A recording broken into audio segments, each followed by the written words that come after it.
1월 둘째 주 주님의 전을 찾으신 여러분들을 환영하고 축복합니다. 오늘도 하나님의 음성을 통해 우리 일상이 변화되고 또 하나님이 주시는 그 놀라운 능력으로 우리의 삶이 새롭게 되는 귀한 은혜의 시간이 되시기를 주님의 이름으로 축원을 드립니다. 우리 옆에 분들하고 인사하시겠습니다. 환영합니다. 축복합니다. 감사합니다. 그래도 저보다 한 톤이 좀 높아서 다행이에요.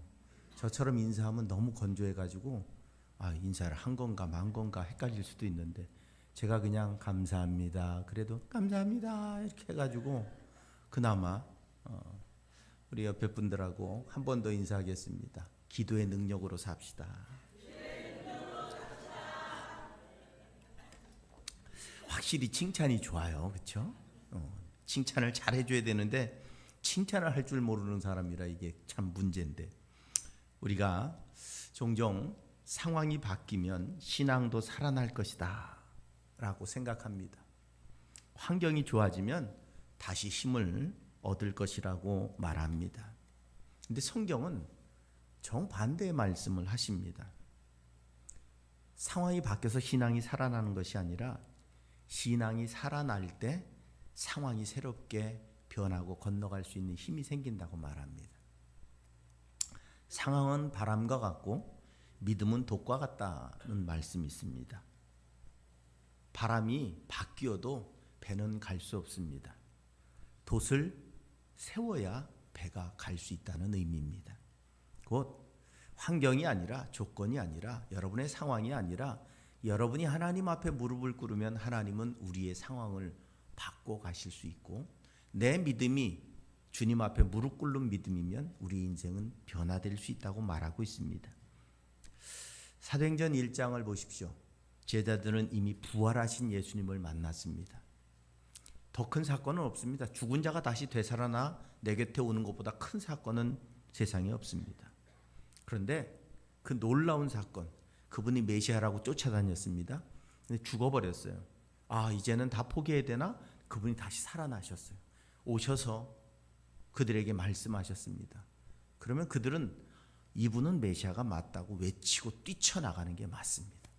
그런데 성경에 보니까 예수님을 만났는데 아무 움직임이 없습니다.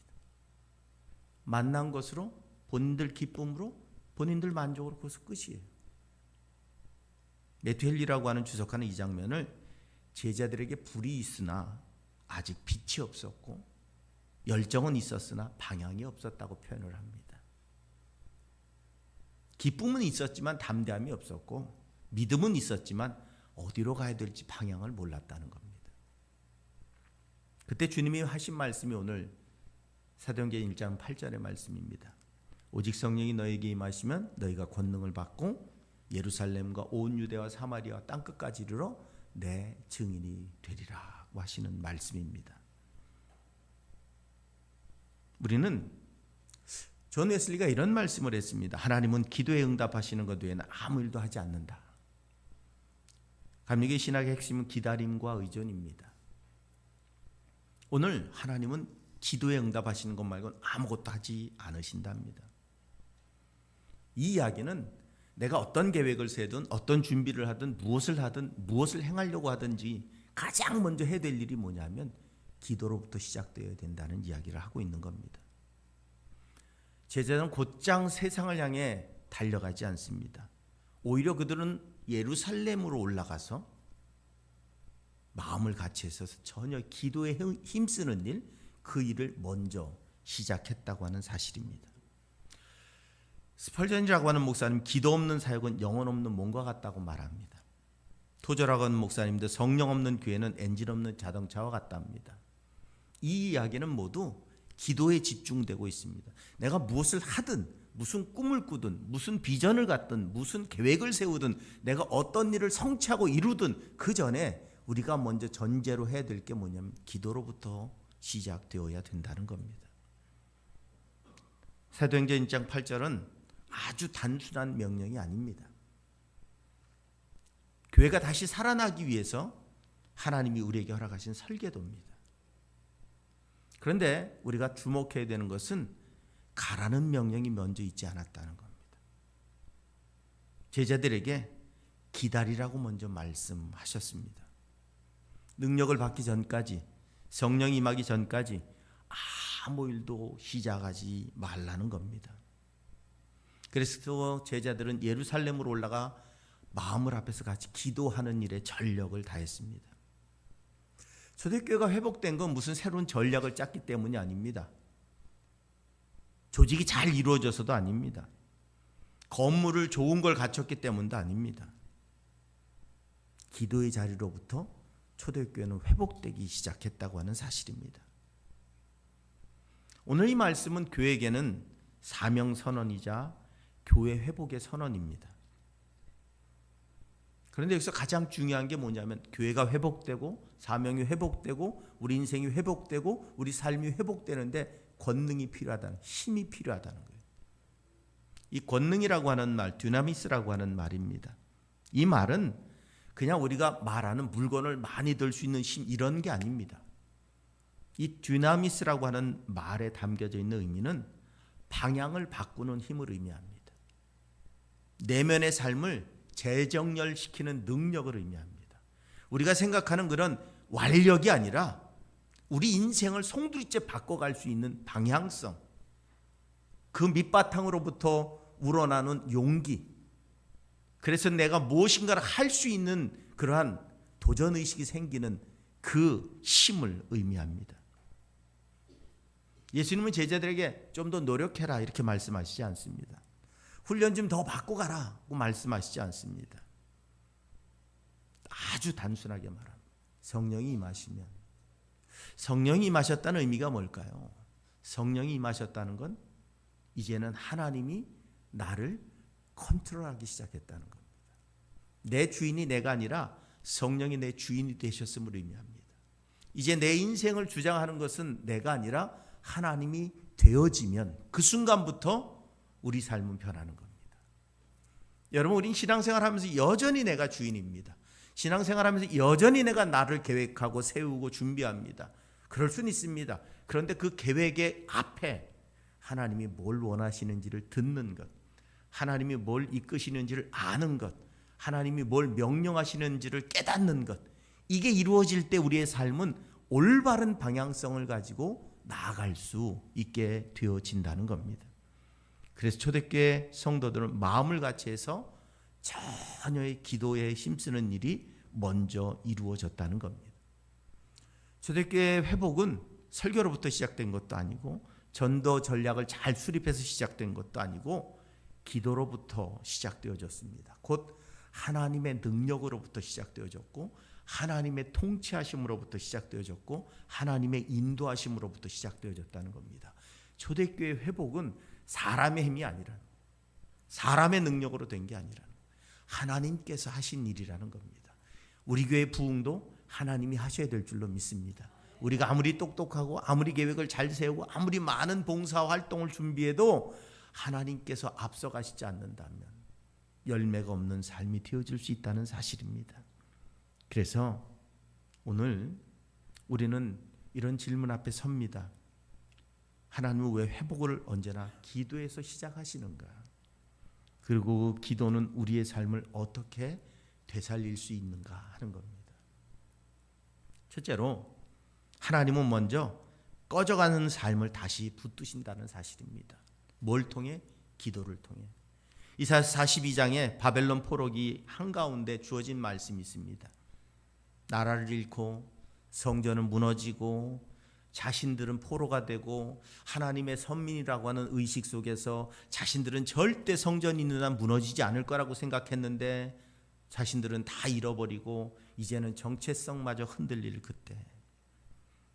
그때 하나님께서 이렇게 말씀하십니다. 상한 갈대를 꺾지 아니하시며 꺼져가는 등불을 끄지 아니하신다고 말씀합니다. 상한 갈대는 뭡니까? 이미 꺾어진 갈대.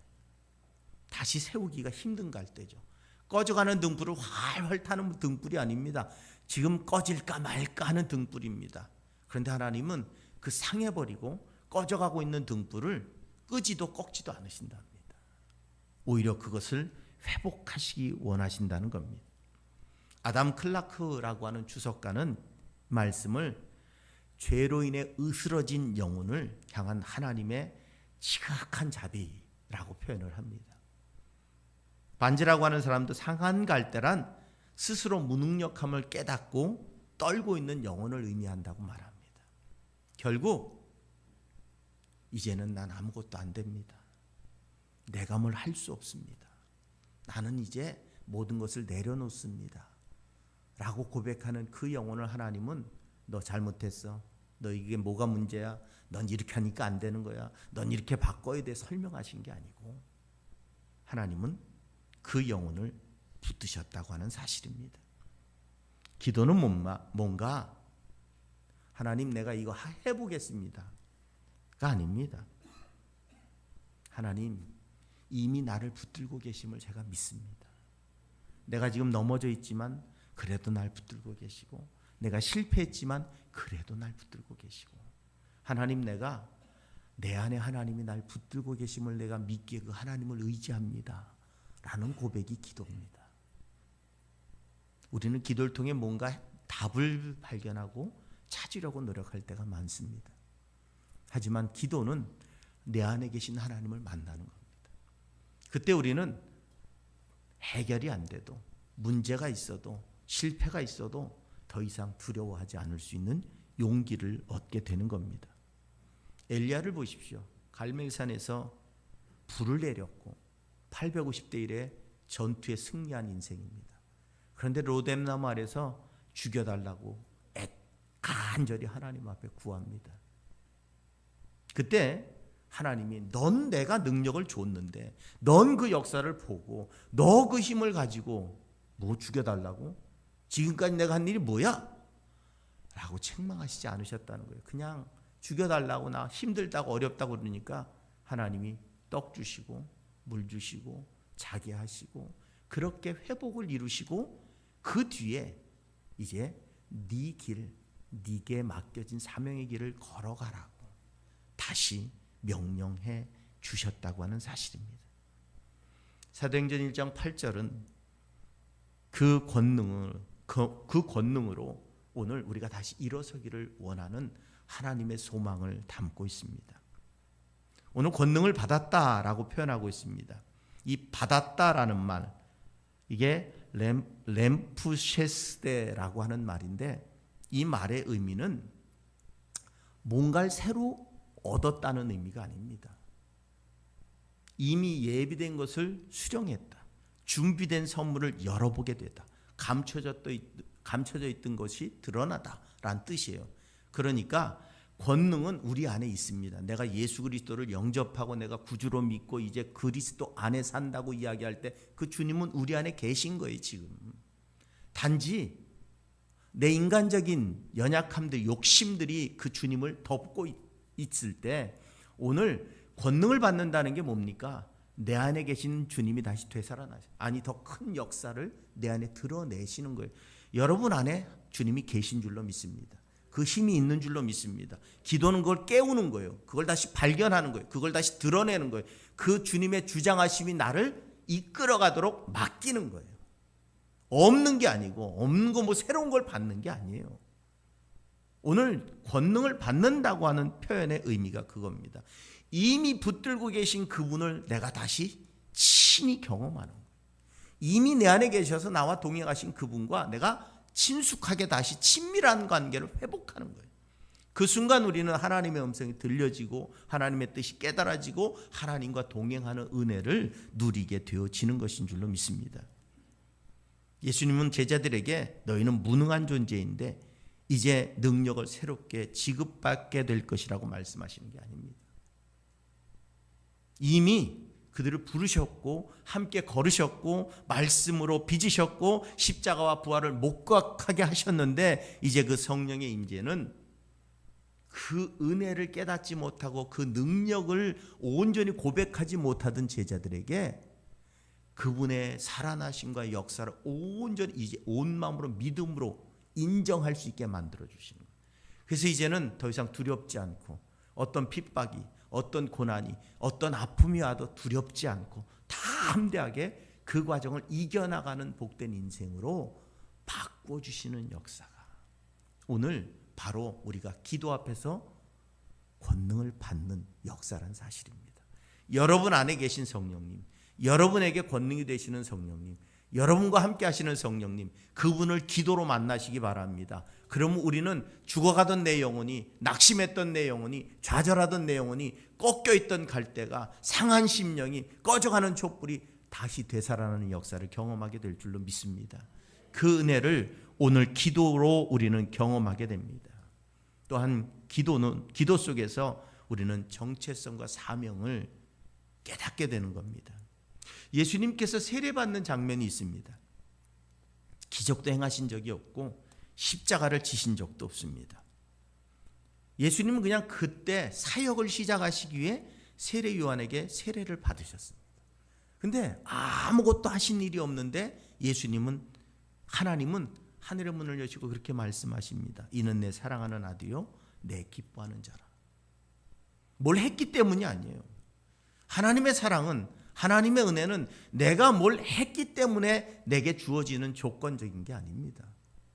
하나님의 사랑은 우리를 향해 주시는 그냥 한량없는 은혜라는 사실입니다.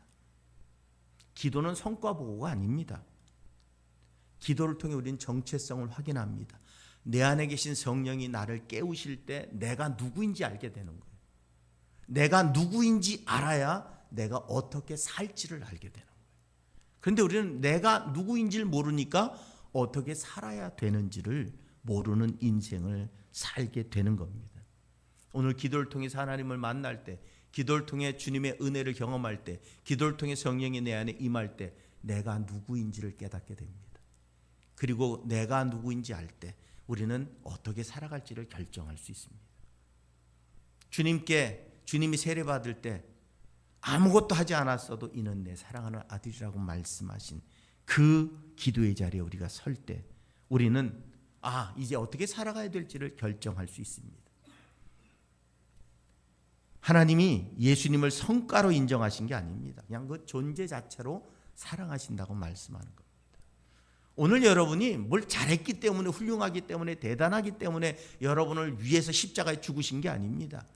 여러분 자신을 사랑하셔서 나를 위해, 내가 죄인인데 나를 위해 죽어 주셨다는 사실입니다. 성경 전체에서 하나님 언제나 인간의 행동보다 먼저 말씀하시는 분입니다.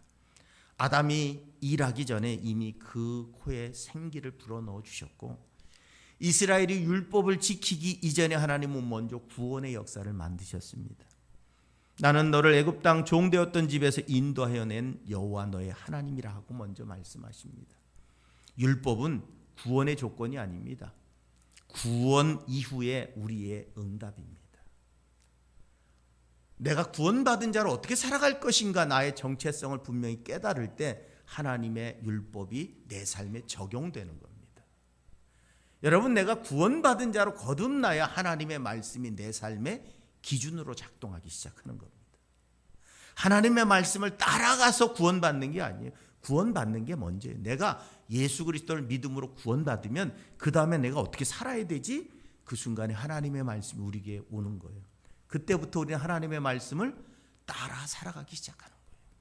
그러니까 순서가 하나님의 일방적인 사랑이 먼저이고, 그걸 각성하고 깨달은 우리, 그때부터 우리는 하나님을 따라 살아가기 위해 애씁니다. 그런데 그 따라 살아가는 삶이 너무 힘들어요. 세상에 발을 딛고 살아가는 우리의 인생 속에 세상의 유혹과 삶의 방법들이 우리에게 끊임없이 도전장을 내밀 때 우리가 그걸 극복하고 나가는데 필요한 게 성령의 능력입니다. 그 성령의 능력을 받기 위해, 그 힘을 얻기 위해 우리는 기도하는 거예요. 그래서 우리의 삶이 하나님께로 날마다 한 발자국씩 나아가는 그러한 인생으로 바뀌어질 수 있게 되는 겁니다. 바울은 이것을 이렇게 정의합니다. 우리가 아직 죄인 되었을 때 그리스도께서 우리를 위하여 죽으심으로 하나님께서 우리에 대한 자기의 사랑을 확증하셨다. 우리가 죄인일 때, 의인이어서 우리가 구원받은 게 아닙니다. 죄인일 때 그분의 사랑을 예수 그리스도의 십자가를 통해 확증해 주시고, 아, 내가 이렇게 사랑받는 하나님의 자녀가 되었구나라는 사실을 깨닫는 그 순간부터 우리는 하나님의 뜻을 따라 살아가야 되는데, 그 하나님의 뜻을 따라 살아가려고 했더니 내 힘이 안 되는 거예요. 내 힘이 안 되니까 어떻게 해요? 기도함으로 성령을 의지하는 거예요. 그 권능이 내 안에 있었는데 몰랐어요. 내가 예수를 영접함으로 내 안에 계셨는데 내가 깨닫지 못했던 것을 기도로도 친밀하게 가까이 깨닫게 되고, 그 능력이 내 안에서 우러날 때 그 힘으로 나는 이제는 그리스도인으로 살아가는 거룩한 삶이 성취되어지는 것인 줄로 믿습니다. 분명한 사실은 오늘 기도는 우리가 뭘 증명하는 시간이 아닙니다. 기도는 이미 너는 하나님의 사랑을 받는 존재다는 사실 앞에서 다시 서는 겁니다. 그리고 그분과 교제를 나누는 겁니다. 부모와 자녀가 대화 나누듯이 자녀들이 대개는 부모 말을 안 들어요. 저도 그랬고 우리 애들도 마찬가지입니다. 우리는 참 말 잘 듣는 줄 알아요. 근데 참 말 안 들어요. 자식 놈들 치고 자식 새끼들 치고 이렇게 얘기하죠. 말 진짜 안 들어요. 본인들이 뭐 훌륭한 효자인 줄 알아요. 근데 정말 부모 마음을 몰라요. 근데 우리가 부모 되면 우리 자녀들도 똑같아요. 근데 언제요? 내가 부모의 마음을 조금 경험해 볼 때, 그때부터 내가 내 부모에게 좀 잘못했구나라는 사실을 깨닫게 되죠. 보통 이렇게 표현하죠. 네가 너 같은 자식 낳아봐라. 너하고 똑같은 자식 낳아봐라. 너도. 그 얘기를 들을 때 섭섭해요? 감사해요? 그 얘기 들으면서 섭섭하면 내가 잘못하고 있다는 걸 아는 거예요. 그런데 그렇게 똑같은 마음을 경험하기 시작하면서 우리는 부모의 마음을 조금씩 깨닫습니다. 기도는 그 주님께로 나아가는 겁니다. 그분의 마음을 깨닫는 겁니다. 그분의 마음 곁에 서는 거예요. 그러면서 그분이 나를 위로하시고 격려하시고 동행하시고 보호하시고 인도하셨다는 사실을 아주 철저히 깨닫는 거예요. 우리가 정말 부모에게 감사할 때가 언제입니까? 내가 그렇게 보호받았는지 몰랐어요. 날 그렇게 사랑하셨는지 몰랐어요. 내게 그렇게 위로가 됐는지 몰랐어요. 그런데 어느 날 내가 경험했어요. 그날부터 부모를 바라보는 우리 시선이 바뀌는 거예요. 우리가 하나님을 믿으며 살아가지만 일상 속에 바쁘게 병도 있고 실패도 있고 좌절도 있고 넘어지고 쓰러지고 상한 갈대처럼 꺼져가는 등불처럼 살아갈 땐 하나님이 안 계신 것 같아요. 그런데 내가 깊은 기도 가운데 그 하나님이 꺼져갈 때도 계셨고 꺼지지 않게 붙들어 주셨고 꺾인 갈대를 다시 세우시느라고 하나님이 온 땀을 흘려주셨고 나와 함께 하시며 나를 보호하시고 지키시고 인도하시느라고 졸지도 주무시지도 않는 그 인생을 나와 함께 사셨다는 사실을 깨달을 때 우리는 회복되는 거예요. 그때부터 우리는 그 하나님의 길을 걸어가는 겁니다. 기도는 바로 그 하나님이 내 아버지 되심을 깨닫는 중요한 방법입니다. 그 사랑 앞에 서는 것이고 내가 그 사랑받는 존재라는 사실을 경험하는 게 기도입니다. 기도는 청구서 보내는 게 아니에요. 내가 청구서 보내기 전에 하나님은 다 알고 계시고 나와 함께하고 계시고 내가 알지 못하는 그 순간에도 보이지 않는 손으로 나를 붙들어 주시고 여기까지 인도하신 분이 하나님이시라는 사실을 우린 기도하면서 깨닫습니다. 더 깊이 기도하면서 내게 주시는 위로, 내게 주시는 평강, 내게 주시는 감사, 기도 가운데 경험하는 그 하나님의 놀라우신 음성을 통해 우리는 그 하나님을 경험하고 내가 그분의 자녀였다는 사실을 깨달을 때, 내 정체성이 분명히 드러날 때, 그때 우리는 어떻게 살아가야 될지를 알게 됩니다. 웨슬리는 새벽 4시에 일어나서 기도했답니다. 왜? 나는 하루의 일이 많을수록 더 많이 기도하지 않으면 안 되었다고 고백을 하고 있습니다. 바빠서 기도 못하는 게 아니라 바쁘니까 기도해야 됩니다. 왜? 내 인생이 어디로 흘러갈지 몰라요. 내 삶이 어디로 빼앗겨질지 몰라요. 그 삶을 붙들어 주시는 하나님, 그 삶을 온전한 길로 이끄시는 하나님과 동행하기 위해서 우리가 깨어 기도하는 길 말고는 우리는 세상에 흘러가 버리고 말면 그 흘러간 시간을 회복할 수 없기에 우리를 분명하게 만드는 게 기도입니다. 사도행전 1장 8절의 권능은 우리를 유명하게 만들지 않습니다. 우리를 분명하게 만듭니다. 그래서 우리가 어떤 삶을 살아가야 될지를 분명하게 알게 하시는 말씀입니다. 그리고 마지막으로 이제는 그 기도 안에서 우리가 살아난 삶의 증인으로 세상에 흘러가도록 말씀해 주시는 겁니다. 이제 우리는 기도의 골방에서 나와서 세상을 향해 고개를 들어야 됩니다. 기도로 되살아난 삶은 반드시 세상을 향해 생명의 강줄기가 되어 흘러가야만 된다고 하는 사실입니다. 베드로가 고넬료 집 앞에 있었습니다. 베드로는 유대인이고 고넬료는 이방인입니다. 베드로가 생각할 때 그는 이방인의 집에 가면 안 됩니다. 유대인들의 전통으로 이방인과 어울려서는 안 됩니다. 그건 징계받을 일입니다. 그 앞에서 그가 서성일 때, 그가 머뭇머뭇할 때 하나님의 음성이 그로 하여금 그 문을 열고 들어갈 수 있게 만들어 주었다는 사실입니다. 분명한 사실은 기도 전에 베드로는 문 앞에서 머뭇거리는 인생이었지만 성령의 권능을 입은 후에 베드로는 그 문을 열고 들어가는 놀라운 역사를 만들어냈습니다. 기도는 문을 여는 힘입니다. 오늘 증인이라고 하는 단어, 헬라어의 마르투스라고 하는 말입니다. 이 말에서 뭐가 나왔느냐? 순교자란 말이 나왔습니다. 증인이란 말로 설명하는 사람이 아닙니다. 증인은 삶으로 정의를 내리는 사람입니다. 단순하게 그냥 입으로 전하는 존재가 아닙니다. 현대 그리스도인들에게 가장 힘이 없는 이유가 뭘까요? 현대 그리스도인들이 복음을 전하는데 가장 힘이 없는 이유는 말뿐이란 겁니다. 그게 가장 큰 우리의 연약함입니다. 감리교는 이걸 사회적 성결이라고 표현합니다. 곧 거룩은 기도의 향취로 골방에 머무는 게 아니라 세상의 아픔 속으로 걸어 들어가는 발걸음에서 완성된다는 겁니다. 윌리엄 윌버퍼스라고 하는 사람이 있습니다. 그 사람 매일 새벽마다 기도했습니다. 그리고 일어나 그는 노예제 폐지를 위해서 싸웠습니다. 그는 정치를 하는 사람인데 그의 정치는 신앙이었습니다. 기도가 영혼의 숨결이라면 의로운 행동은 그 숨결이 만들어내는 따뜻한 온기입니다. 오늘 우리에게 숨결은 있는데 온기가 없다면 죽은 겁니다. 온기가 없는 존재는 죽은 존재밖에 없어요. 살아있다면 온기가 있죠. 그 온기는 뭐예요? 내가 살아내는 삶입니다. 오늘 권능을 받는 이유가 뭡니까? 그리스도가 내 안에 다시 되살아나는 능력이 뭡니까? 그리스도의 향기를 드러내는 겁니다. 그리스도처럼 살아갈 수 있게 만드는 겁니다. 이전엔 두려웠어요. 제자들은 두려웠습니다. 예수처럼 살면 잡아가고 매맞고 붙들려가서 죽임당하는 거였어요. 예수처럼 못 사는 게, 예수처럼 안 사는 게 삶에 살아갈 수 있는 방법이었어요. 그런데 성령을 받고 난 다음에 제자들이 변했습니다.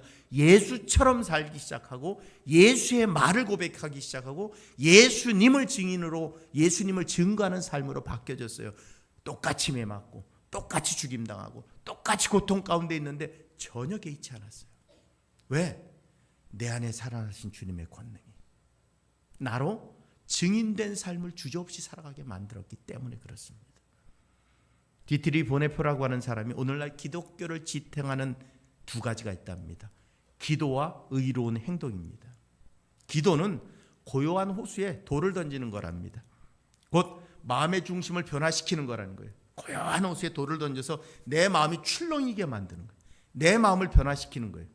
그리고 한 가지가 의로운 행동이랍니다. 증인으로서 말이 아니라 세상 가운데 그 기도로 내 안에 출렁이는 변화를 세상에 흘려보내는 것, 곧 책임 있는 그리스도인으로 향기를 드러내는 삶, 이게 기독교를 지탱하는 힘이랍니다.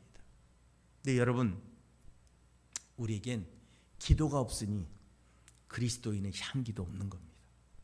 기도를 통해 성령이 내 안에 들어오셔서 권능을 받아야 내가 그리스도인으로서 증인의 삶을 살아가는데 기도가 이루어지지 않으니 내 안에 권능이 없고 권능이 없으니 증인이 될 수 없어서 세상 가운데 우리는 이름은 그리스도인인데 속은 비어있는, 누가 봐도 저 사람 그리스도냐? 저 사람 교인은 맞아. 어느 교회 교인은 맞아. 그런데 예수 생명을 갖고 살아가는 그런 존재인가? 그것은 모두에게 퀘션 마크가 되고 있다고 하는 사실입니다. 분명한 사실, 우리는 사회적인 성결을 이루는 삶을 살아야 됩니다. 기도를 통해 내면을 거룩하게 해야 됩니다. 그래서 그 그리스도가 살아나게 해야 됩니다. 그리고 그 그리스도가 나를 통치하실 때 우린 세상 가운데 그리스도인으로 살아가는 거룩한 삶을 살아낼 수 있습니다. 가정에서, 직장에서, 여러분이 만나는 이웃들과 여러분이 살아가는 삶의 현장 속에서 우리는 진정한 그리스도인으로 거듭남의 삶을 살아가게 되어지는 겁니다. 그 출발점이 뭐냐? 바로 기도입니다. 그래서 초대교회 성도들 예수님을 만났지만 주님이 명령하신 것은 가라가 아니라 기다리랍니다. 오늘 우리 안에 그 기도를 통한 성령의 역사, 충만함으로 권능을 받을 때, 여러분, 우리는 우리 힘으로 자꾸 내가 성격이 이래서, 내가 능력이 이래서, 아니요. 성령이 내 안에 들어오면 나도 주체할 수 없는, 나도 어떻게 할 수 없는 그 인도하심 속에 내가 어떻게 할 수 없는 삶을 살아갑니다. 가끔가다 우린 그러죠. 은혜 많이 받은 분들 보면 좀 가만히 좀 있어, 좀 그만 좀 해 좀. 근데 주체를 못하는 분들이 있어요. 성령이 인도하시는 대로 살아가는데 왜 인간이 말리길. 그냥 그 속에서 열매가 맺혀지도록 살아가면 됩니다. 오늘 우리는 분명한 은혜 안에 사는 삶을 살아야 됩니다. 빌리 그레함 목사는 무릎을 꿇은 그리스도인은 서 있는 거인보다 더 멀리 본다고 표현했습니다. 무릎을 꿇고 있는 그리스도인은 서 있는 거인보다도 더 멀리 본답니다. 왜냐하면 하나님의 능력이 그 안에 있기 때문에 그렇습니다. 오늘 우리가 상한 갈대 같고 꺼져가는 등불처럼 위태롭습니까? 하나님은 그 갈대를 꺾지 않으십니다. 그 등불을 끄지 않으십니다. 오직 성령의 능력으로 그 불꽃을 되살리시고 그 온전하게 강건하게 꿋꿋이 바로 설 수 있는 갈대로 바꿔 주실 줄로 믿습니다. 팀 켈러는 기도는 하나님 나라의 보물창고를 여는 열쇠랍니다. 응답으로 내 삶에 축복이 많은 게 아니라 하나님이 내 안에 들어오시는 놀라운 은혜의 자리가 기도의 자리입니다. 2026년 우리 교회 표가 오로지 기도로 능력 있는 교회입니다. 올해는 기도가 되살아나면 나머진 다 따라 살아날 줄로 믿습니다. 여러분 가정의 축복도, 여러분 사업장의 축복도, 여러분의 건강도 다 되살아날 줄로 믿습니다. 이 교회 부흥도 되살아날 줄로 믿습니다. 이 땅 영혼들의 구원도 되살아나게 될 줄로 믿습니다. 분명한 사실은 그 하나님의 능력이 우리에게 임할 때 그때로부터 시작되는 것. 우리의 신앙은 그때가 진짜입니다. 지금 교회에 와서 앉아있고 설교 듣고 왔다 갔다 하고 뭐 봉사하고 그거 다 가짜예요. 우리가 진짜 신앙을 가질 땐 하나님이 나를 주장하시기 시작할 때, 내가 어쩔 수 없을 때, 내가 어떻게 할 수 없을 때, 나는 가기 싫은데 하나님이 날 강제로 끌고 가실 때, 그때가 진짜 신앙이 시작되는 때예요. 올해가 그런 해가 되시기 바랍니다. 하나님 때문에 어쩔 수 없는 한 해, 그 한 해가 될 때 오늘 우리에게는 놀라운 역사들이 시작될 줄로 믿습니다. 그 은혜로 가득한 기도의 삶이 되시기를 주님의 이름으로 축원을 드립니다.